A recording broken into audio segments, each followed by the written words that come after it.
Our draft expert, Mel Kiper Jr., released his first mock draft of the season earlier today. Mel has pass rushers going 1 and 2, led by Michigan's Aiden Hutchinson and Oregon's Kayvon Thibodeau, who many people presumed would be the number 1 overall pick for a lot of the season. Going to the Jags and Lions, respectively. The first quarterback does not come off the board till number 11 at this moment. Washington takes Malik Willis out of Liberty. This is 1.0, don't forget. Overall, there are 4 quarterbacks in Mel's mock draft, and once again, this looks to be a receiver-heavy class, as Mel has 5 wideouts going in the first round, led by USC's Drake London at number 10 to the Jets. And here is a look at Mel's top 10. After the top 2 pass rushers, Alabama's offensive lineman Evan Neal goes number 3 to the Texans because the Giants can't even get losing right. There are no offensive so-called skill players in the top 9. And now, the man, the myth, the legend, Mel Kiper Jr., ladies and gentlemen. There he is. Mel, we know it's not considered the best quarterback class, but of the 4 quarterbacks you've got going in the first round, because we see this a lot of years, it's not so that they all shoot up the board, right? It's quarterback needs everywhere. Right. Who has the most upside?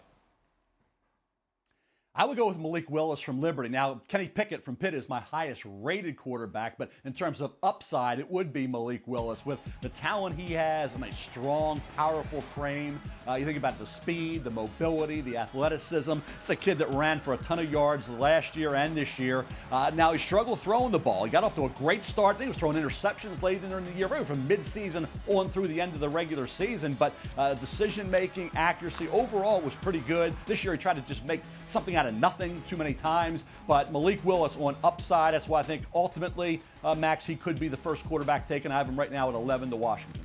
You realize, Mel, since you came on the show, you're contractually obligated to talk about my Giants, who have the 5th and 7th overall picks. At 7, you have them taking Michigan defensive end David Ojabo. And now as a Giants fan, Mel, I'm still dealing with the fact that Micah Parsons was sitting there for my G-men, and because of a trade with the Bears, I understand they were offered a lot because the Bears wanted to grab Justin Fields. He's now a Dallas Cowboy. So, Mel, how does Ojabo compare to Parsons?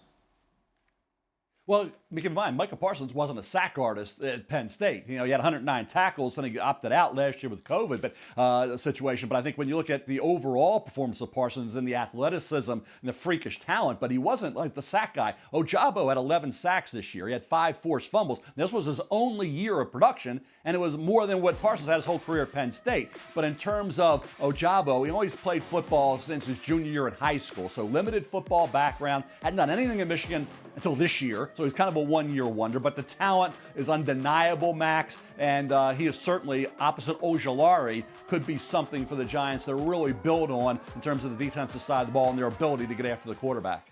So, and I understand it's hard. It's a mock draft. This is not your rankings. This is where you believe they're going, and the Giants don't have a GM at the moment, so 2.0 going to look different than 1.0 probably. All right, 4 of 5 receivers in the first round you have going to teams that have young quarterbacks, and we've seen this recently with Joe Burrow and Jamar Chase, right? They didn't take Penny Sewell. They took the receiver. Jalen Hurts, Devontae Smith, Tua with Jalen Waddle. Is this the thing now? Draft a quarterback, and before you do anything else, including blindside protection, pair him with a wideout? Well, that was the former quarterback and receiver combo in college. I think this is a little different. This is young quarterbacks going with receivers. And I didn't even know it until it was sent to me, and said, okay, look at this. Look at what we're seeing in the first one. When I did it, it was just need, ranking, what I'm hearing, and going to a team. Now, it ended up being where Zach Wilson with Drake London, Jalen Hurts with Chris Olave. Now, Jameson Williams, people say, oh, he's reunited with Mac Jones. No, he wasn't with Mac Jones at Alabama. Jameson Williams was at Ohio State. This year at Alabama, it was a different situation with Bryce Young, Max at New England. But to bring, I think, Jameson Williams to New England at 21 when he should have been a top 10 pick had it not been for the injury is the reason why, despite hearing from some people, he's going to maybe be a second rounder, I still put Jameson Williams in the latter portion of round 1 to the New England Patriots. Thank you, Mel. And as long as the Giants don't draft a receiver out of Duke, I think I'll be okay. Thanks, Mel. Appreciate it, brother. Thanks for watching ESPN on YouTube. For live streaming sports and premium content, subscribe to ESPN+.